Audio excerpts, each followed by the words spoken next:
যারা সদস্য মসজিদের, যাদের ঐকান্তিক প্রচেষ্টায় এই মসজিদটা পৃথিবীর একটা ঐতিহাসিক প্লেস হিসাবে আশা করি রূপ নেবে। আমি এসে এর স্থাপত্যকর্ম দেখে খুশি হয়েছি। ইসলামের প্রাণকেন্দ্রগুলো এইভাবে হওয়া উচিত। এই পাখাগুলো আমি মালয়েশিয়া দেখছি, আলহামদুলিল্লাহ। এটা বলার উদ্দেশ্য হচ্ছে একটা প্রতিষ্ঠান করলে একটা প্রতিষ্ঠানে যাতে ইউনিভার্সিটি হয়, এটা থেকে যাতে মানুষ শিখতে পারে, আলহামদুলিল্লাহ। এই মসজিদে আসলে এখানে শুধু শিখার মতো, মানে মসজিদটা এটা একটা ইউনিভার্সিটি হয়ে গেছে। আল্লাহ পৃথিবীর আমাদের সকল মসজিদগুলোকে এইভাবে তুমি একটা পাঠশালার মতো, যেভাবে আমার নবীর মসজিদ ছিল সেভাবে তুমি করে দাও, পড়ে আমিন। প্রিয় বন্ধুরা, যেহেতু কনজাস্ট সময়, আমরা অল্প সময় আলোচনা করব। কথা না বাড়িয়ে আমরা এদিকের ফাঁকাটা মুভ করা যায় কিনা, এসির বাতাসটা সরাসরি এদিকে আসতেছে, বা এদিকে এসিটা একটু কমানো যায় কিনা, সামান্য শুধু এটা একটু কমাইলে হইল।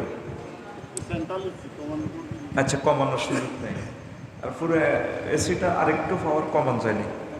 হ্যাঁ, সেটা করেন, পরে আবার বাড়াইয়ে দিয়ে, আমার কষ্ট হচ্ছে। প্রিয় বন্ধুরা, আজকে এমন একটা আলোচনা করব, আল্লাহ যদি তৌফিক দেন, যে আলোচনাটা আমার লাইফে আমি আর করিনি।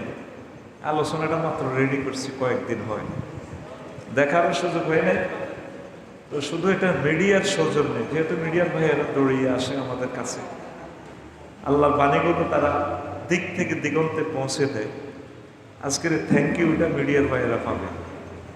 তা আমি নিজে চিন্তা করছি, আলোচ্য বিষয়টা আমি ফাইন্ড আউট করেছি নেট থেকে, কোরআন সুন্নাহ থেকে। নবীদের দাওয়াতগুলো তৎকালীন মানুষ কেন রিসিভ করে নাই, বা তৎকালীন নবীদেরকে তারা কি কি প্রশ্ন করেছে, নবীদের কি সমস্যা ছিল। হযরত আবু জাহেল রাদিয়াল্লাহু তাআলা কি অসুবিধা ছিল। সময়ের 25 মিনিট, এখন ইবলিস আর সময় নিতে নাই, সব ইবলিসের দিকে ঘোরাফেরা করতেছে।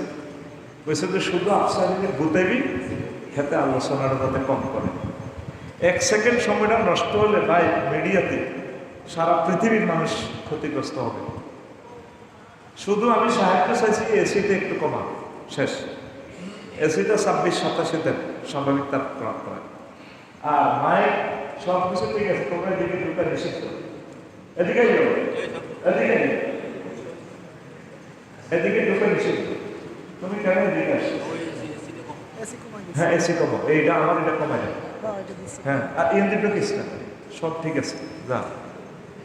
শুধু এসিতে এদিকে একটু কমা, আমার কষ্ট হইতেছে। সময় খুব কম, যথাসময় আমরা নামাজ পড়াতে হবে, আলোচনাটা শেষ করতে হবে। প্রশ্নটাকে আমার আলোচনাটা যে ঠিক করছি মনোভূত হয় কিনা, আমি শুয়ে চিন্তা করলাম, শুয়ে চিন্তা করি, আচ্ছা নবীদেরকে ওই জমানা কি কি গালি দিছে, এটা আমি শিখছি কোথায়? ফেসবুকে একটা স্ট্যাটাস দিলে হাজার হাজার গালিগালাজ। তা আমি হাসি, আমার হাজার হাজার গালিগালাজ গালি দেয়। দুর্ভাগ্য, আমার সব তৌফিক আছে, গালি নেওয়ার মতো জায়গা আমার নাই, মানে সেই পাত্র, সে বস্তা আমার কাছে নাই। এই জন্য যারা গালি দিতেছে, আমার অযোগ্যতা আমি নিতে পারতেছি না। সাউন্ডটা একটু কমা, আমি জানি তো শয়তান হিন্দি হাতেছে দেয়, এই জন্য শতানের আওয়াজ করছি। মাইকটা আগে ঠিক ছিল, 100 ছিল, আরো একটু পাওয়ার কমা। কইছে না ইবলিস পুরা সময় মনে এখন নাই, এতে পাগল হয়ে গেছে। এতের কথা হইল আজকের লেকচারটা এতে টেলিভিশনে লই যাবে, তাহলে আমার তো ক্ষমতা আছে না, আরো কমান না, ভিতরে কমা। আগে যেভাবে সেট আপ দিচ্ছে ওটাই পারফেক্ট ছিল, ঠেলার লগে মুসল্লিকে বাড়াই দিচ্ছেন আপনারা, আরো কমান। সুবহানাল্লাহি ওয়া বিহামদিহি সুবহানাল্লাহিল আযীম। ঠিক আছে, আবার কোনোরকম এভাবে থাক। প্রিয় বন্ধুরা, তো আমাকে কি দেয়? গালি দেয়, দিতেছে, আমি নিতে পারতেছি না। নবীদেরকে কি কি গালিগুলো দিছে, তারা কেন ঈমান গ্রহণ করলো না? হযরত ফেরাউন গাযযাবাল্লাহ তাআলা তে ঈমান গ্রহণ করছেনি, করছেনি, উল্টা মুসা আলাইহিস সালামের প্রতি গালিগালাজ করছে। ট্রাইব্যুনাল বসাই মুসা আলাইহিস সালামকে ওই এলাকার ওই যুগের সারা সুন্দরীর দিক দর্শন মামলা দায়ের করেছে। কি মামলা? দর্শন মামলা। তার সুপারভাইজার আছিল কারুন্যা সোরা, সারা ওয়ার্ল্ডের তৎকালীন ধনী। এতে মহিলারে মাল খাওয়াই কোর্টে মামলা দায়ের করে দিছে।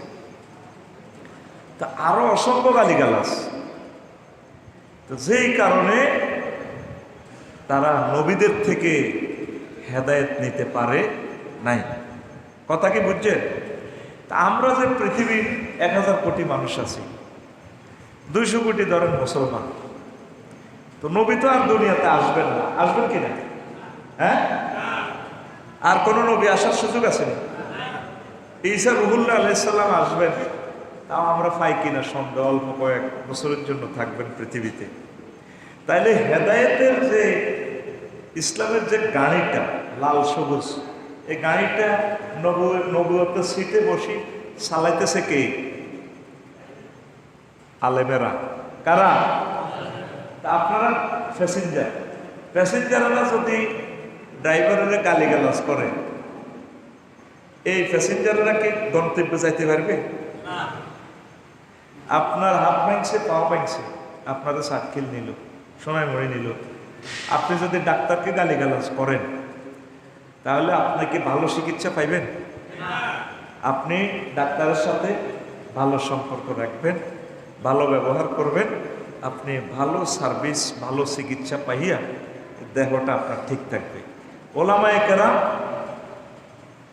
সারা পৃথিবীর ডাক্তারের এক পাল্লায় রাখেন, আর একজন নর্মাল আলেমের এক পাল্লায় রাখেন, ওনার পয়েন্ট বেশি হবে। কারণ ডাক্তারের শুধু 60-65 বছরের চিকিৎসা দিচ্ছে, আপনাকে সুখে রাখার চিন্তা করতেছে। আর ওলামায়ে কেরাম আপনার দেহখানি জান্নাতে নেওয়ার জন্য অনাদি অনন্তকাল সেখানে কষ্ট পাইতে হবে, সেখান থেকে আপনাকে বাঁচানোর জন্য চিন্তা ফিকির সবসময় তারা করে। কি বলেন?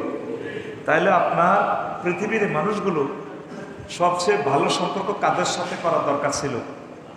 আলেমদের সাথে। কার সাথে? আলেমদের সাথে। আপনারা হয়তো এখানে পয়সা বেশি, 16 কোটি 20 কোটি টাকা খরচ করছেন একটা মসজিদের জন্যই। অন্যরা মনে করে ওনাদের পয়সা রাখার জায়গা নাই, প্রত্যেক জুমায় একজন এক্সপার্ট আনি ওনারা আলোচনা শুনে করায়। এটা আমাদের বহুত দোষের কিছু হইল। আর আমরা যারা আসতেছি, আমরাও ধর্ম ব্যবসায়ী হয়ে গেলাম। সাতক্ষীরে সোনাইমুড়ি প্রত্যেক সপ্তাহে ডাক্তার আসে, ঢাকা মেডিকেল থেকে আসে কিনা, এক্সপার্ট ডাক্তাররা আপনাদেরকে ট্রিটমেন্ট দেয়। তাইলে বাংলাদেশ পৃথিবীর একটা অন্যতম প্লেস আমি মনে করি। একজন প্রতি জুমে একজন এক্সপার্টদের আনি বয়ান শুনাই নিচ্ছেন, একজন এক আঙ্গিকে নতুন নতুন বিষয় প্রেজেন্ট করতেছে। এটা একটা শ্রেষ্ঠ দ্বীনি মারকাজ। আল্লাহ আপনাদেরকে কবুল করুক। আল্লাহ আপনাদেরকে জান্নাতের সর্বোচ্চ আসনে নবীজির সাথে যাতে আপনাদেরকে স্থান দেয়। এছাড়া আমার আর দোয়া নাই কর্তৃপক্ষের জন্য। প্রিয় বন্ধুরা, তো তৎকালীন নবীদেরকে যে গালিগালাজ করছে, আমরা আজকে আলট্রাসোনোগ্রাফি করব, স্ক্যানিং করব আলোচনাটাতে, আমাদেরকে সেই গালিগালাজটা করে কি না। রেডি তো? সময় কিন্তু কম। তা আমি 9টা পয়েন্ট টুকছি। তৎকালীন নবীদের সাথে তারা ঠাট্টা করত। 2 নম্বর হলো মিডিয়া সন্ত্রাস করত, অপ্রফেসর, আফসারি, কমেডি, বাটপা, সিটার, জোকার, মিডিয়ার মাধ্যমে বিভিন্ন রকমের সিরিয়াল লাগায়। 110 নিয়ে আমার সিরিয়াল মালা ছিল। হ্যাঁ, এই ফারজানা কে ব্যারিস্টার কিতে একটা আসিল, এমন খালি কান্দে কান্দে 2200 পৃষ্ঠ অভিযোগ দায়ের করছে। হায় হায় রে মাবুদ রে মাবুদ। তো এটা হলো মিডিয়া সন্ত্রাস। মানে আমাদের এই এলাকার ভালো মানুষগুলোকে যখন কালারিং করে দেয়, তখন তার গতিপথ থেমে যায়। উপকার এটাই হয়। ইবলিচ্ছা সোনা তখন দেখলো মুহাম্মদ সাল্লাল্লাহু আলাইহি ওয়াসাল্লামকে মারতে ফেললো না। আল্লাহ রাসূলের পিছে নামাজ পড়তো মসজিদে নববীতে আব্দুল্লাহ ইবনে উবাই। এতে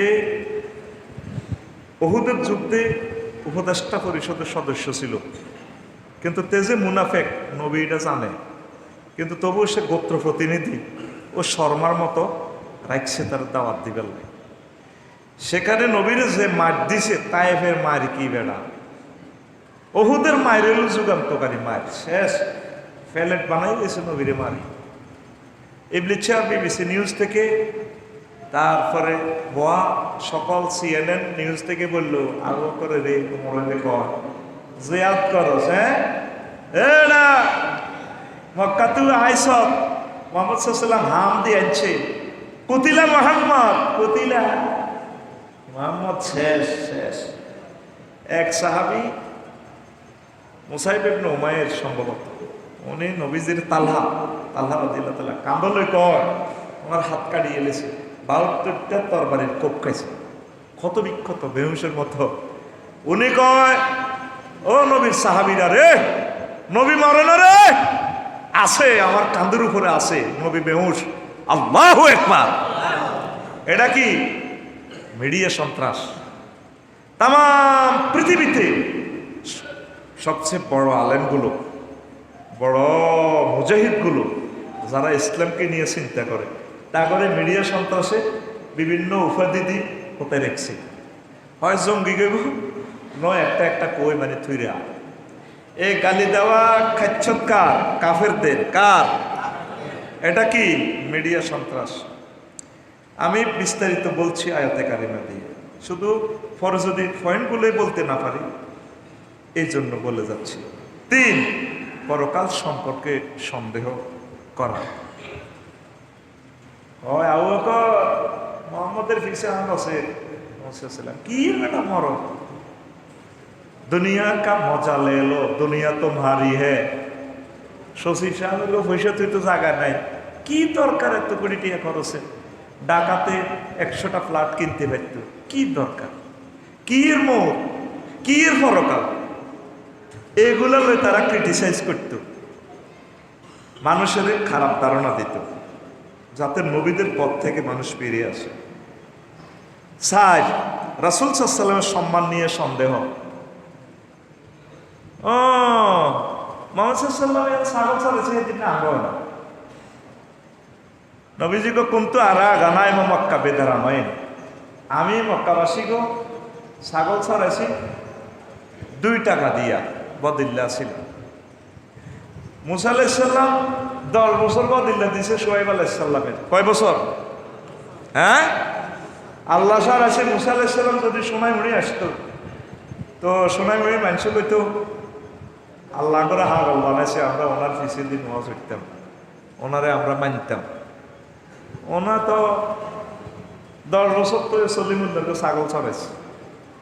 প্রত্যেক নবীকে আল্লাহ কাজগুলো করেছে উম্মতের সাথে মিশাইয়ে দিছে, মানে তারা মানুষের পক্ষ থেকে আসছে।